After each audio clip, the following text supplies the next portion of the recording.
Welcome back to another episode of Olson Speed Shop.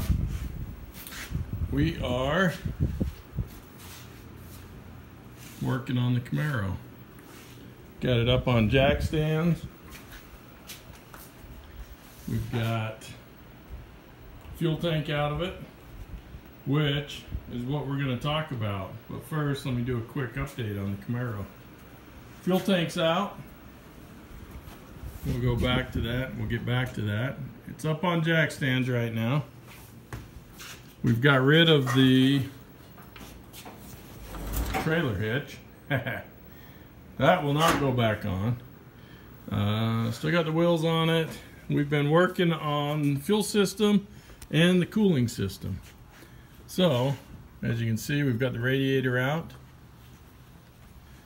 When I drained the radiator fluid, the antifreeze, that's what it looked like. It didn't look too bad. I thought, pretty cool. But as I was going through, there were certain things on it that made me think that it had been tampered with or had been fixed sometime previously. First of all, this transmission cooler line looks to me like it's homemade or not factory, let's put it that way. And this one may not even be either.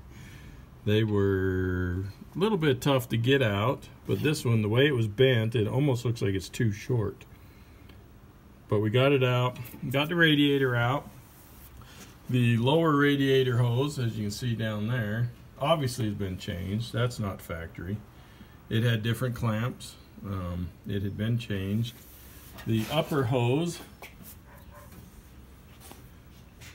looked pretty factory to me. Has the factory clamps on it.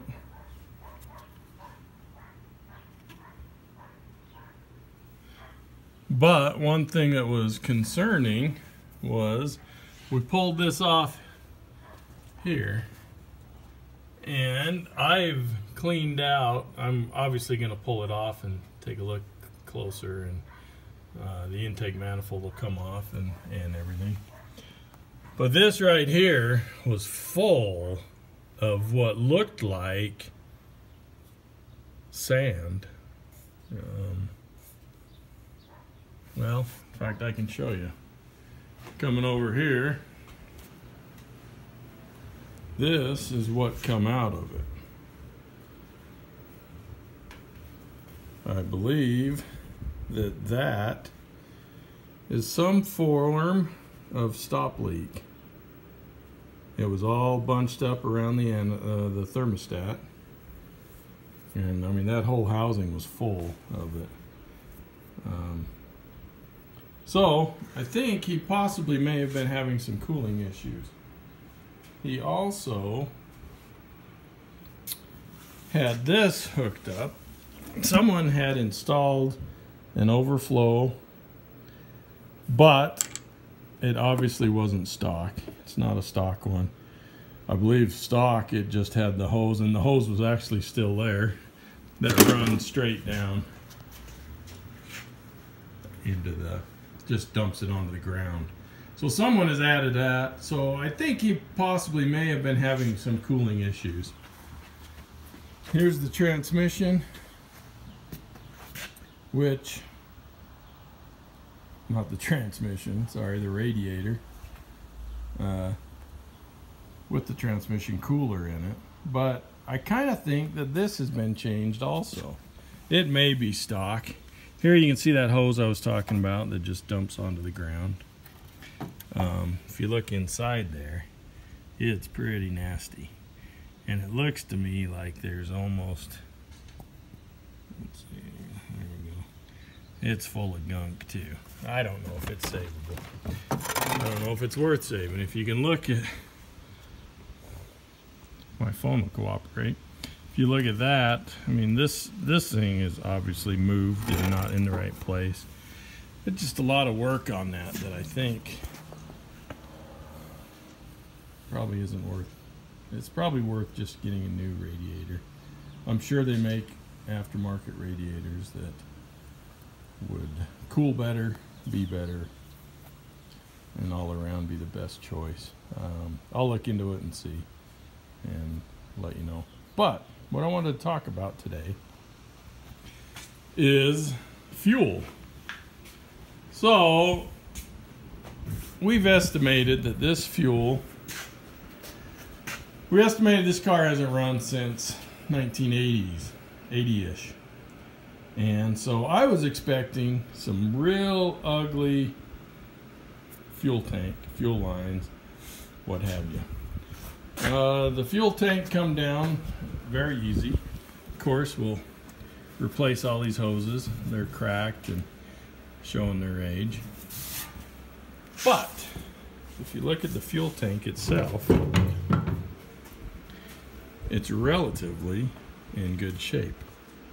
And I was amazed to see the inside. Let me see if I can get a picture of the inside.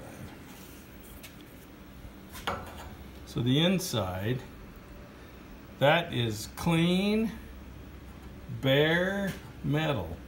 There isn't a lick of rust in here. There isn't a lick of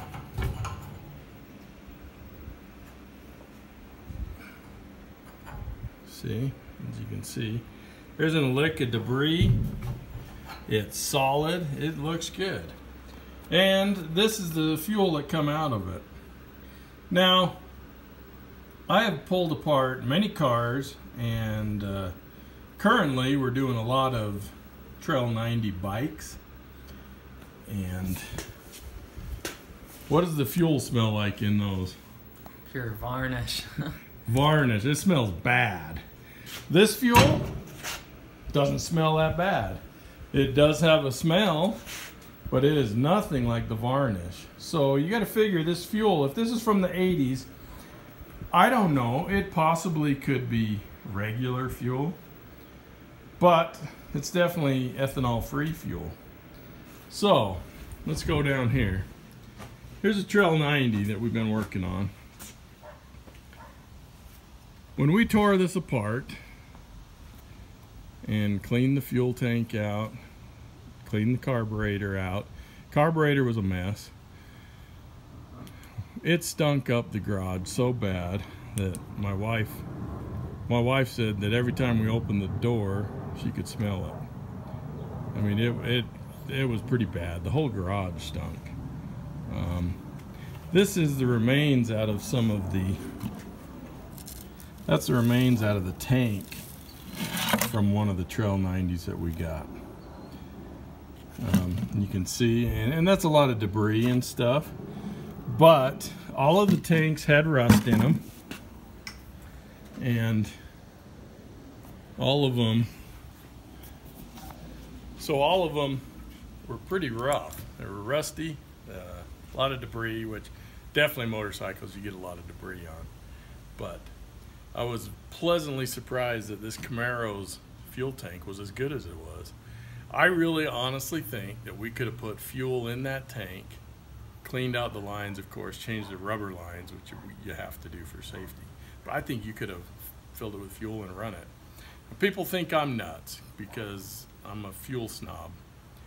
In all my cars, even my newer cars, except for the one my wife drives because she won't do it, but all of my S10, I got a bunch of little S10s that I run ethanol-free fuel. There's a reason I do that, and this is the reason.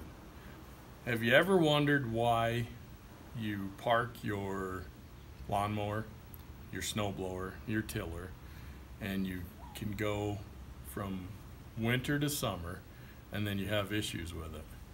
The problem is the fuel. Small repair companies love ethanol fuel because it keeps them in business. Ethanol-free fuel, I don't think it was as good as the fuel in the 80s, like the unleaded back then, but it's the best that we got now, and it's definitely worth running in my book.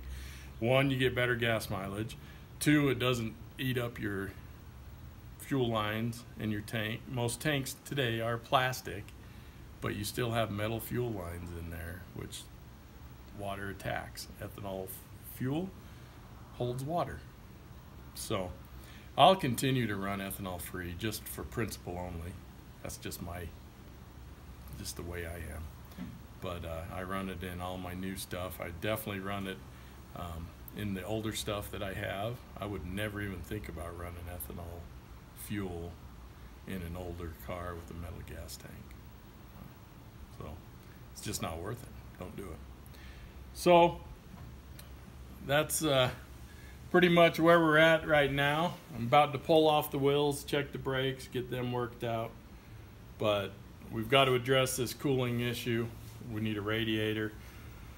And then I'll decide. I'm probably going to end up pulling the motor just for the ease of changing all the gaskets and going through, making sure that intake manifold's clean and its cooling passages and where it's the fuel is going.